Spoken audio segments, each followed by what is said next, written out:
welcome to one more story by George Walters, where I share stories from my collection of many.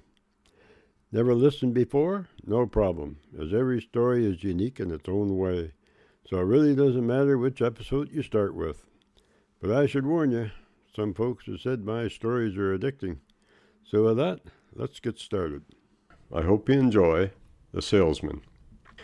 Going to town didn't happen that often on our farm. The reason being, the trip was around 5 miles or so, and with so much work to do, we just plain didn't have the time. But when we did go, it was a real treat for me. I remember one day Laura was sitting on the front porch watching Reg work up the vegetable garden, which was out back of our house. Laura was chatting away to Reg while he worked, keeping him company. Now, don't get me wrong now. Laura did her share of work, but she had just finished with the milking, making breakfast, and had 3 pies and a pot roast on the go in the oven. Just at that moment she was hot and tired and figured she would get a breath of fresh air. Looking back at the house, she spotted a fellow coming into the driveway. Now, who could that be, she said. Looks like one of those road salesmen. Seems to me we have been getting our share of them lately. Well, dear, said Reg, they got to make a living too, so we can't be too hard on the feller. Now you just sit there and let me do the negotiating, as if there is one thing I am good at, well, this is it.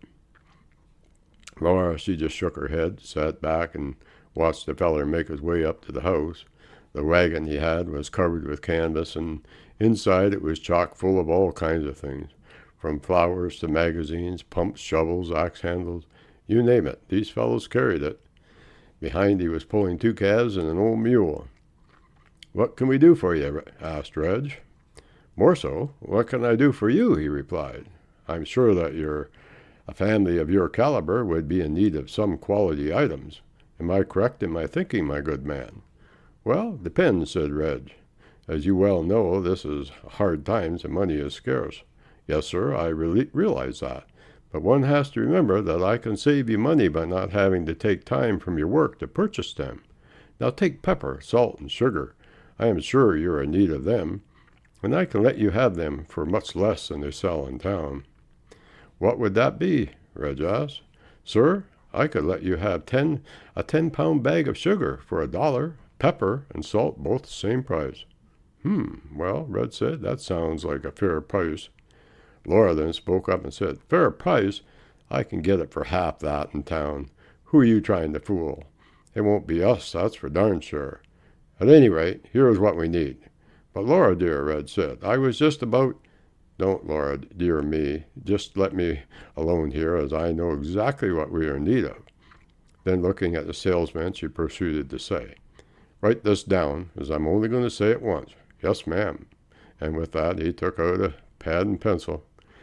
Well, said Laura, to start off with, we need flour, 2 axe handles, 4 good wood milking pails, a new pump for a well, hinges for a fence over there as you can see it hanging. My husband here says it is the reason why it hasn't been fixed. We are also in need of some clothespins and a good deep pot for cooking, as mine has a hole in it, and I have about patched it for the last time. I looked over at Laura, and she knew exactly what I was thinking. Oh, and some candy sticks for the boy, say about 10 or so, all different colors. He doesn't get them too often. Sure made me happy, let me tell you. That is a good order, ma'am, and I am very grateful for your business. Only take me a minute here to figure out the cost, and we'll write you up a bill. I only take cash, you realize that, right? Cash, said Laura. Don't you know that us farmers work from daylight to dark trying to make ends meet? Don't you realize that money doesn't grow on trees? Or not that I have seen in all my born days. Well, said the salesman, looks like we got a bit of a dilemma here, but I am sure we can come up with something. Looking over at the 2 geese, he said, Maybe we can make a trade. Right away, Laura had spotted him looking at the geese. The thing was, we never knew where them 2 geese came from. They happened in on their own one day while we were feeding the chickens, and, well, kind of made themselves a home. Laura had said they were too greasy to eat, and for most parts they were just left alone.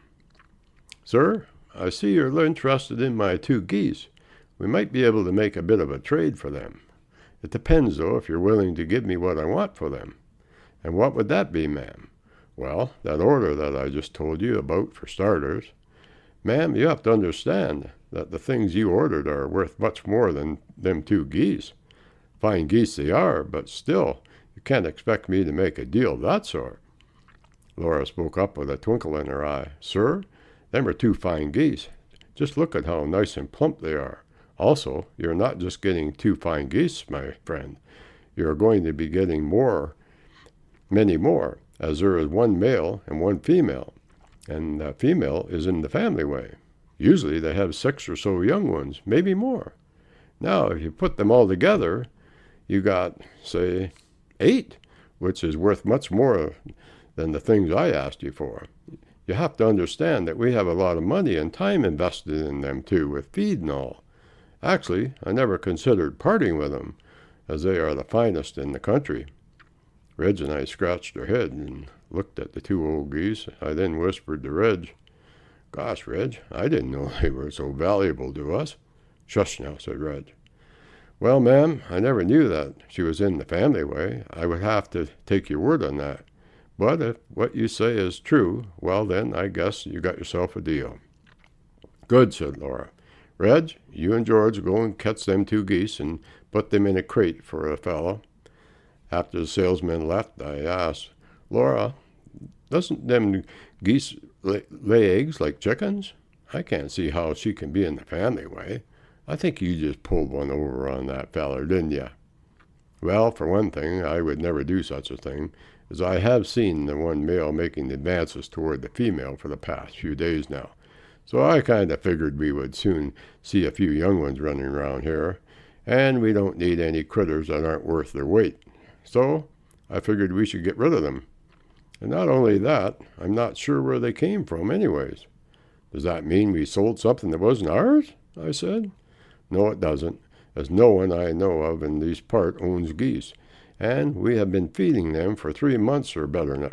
So I reckon we can honestly say they were, well, sort of ours.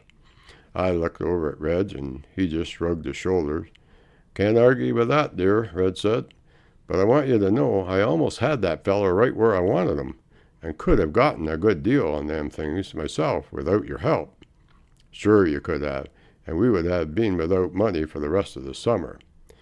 Reg just lowered his head, knowing fully well Laura was right, and a lot better at getting things from folks than he was. At the supper table that night, Reg said, You know, Laura, next time that salesman happens by, maybe you could trade him that mangy old dog that keeps coming around here for a new pair of harnesses for the Clydesdales. With that, the rest of the night was filled with laughs. I often wondered how long it took for that road salesman to get his money back from them 2 old geese, but knowing them salesmen back then, I never had any doubts he would do just that. So that's it for today, folks. But before I go, I want to mention that all my stories are also available in books. I've got 6 books to choose from, and each one has over 50 short stories. The titles are One More Story, Join Me in the Garden, Moments in Time, Paths We Choose, Time's Changing, and Keep Turning Pages. All my books are available on Amazon.ca and Amazon.com in both ebook and paperback. If you want to know more about my books or this podcast, you can email me at any time at stories@keepingnotes.com, and I'll be sure to get back to you. Oh, and if you enjoy these stories, please consider subscribing and hitting that like button. It really helps me a lot. Until the next time, keep your minds open and keep listening.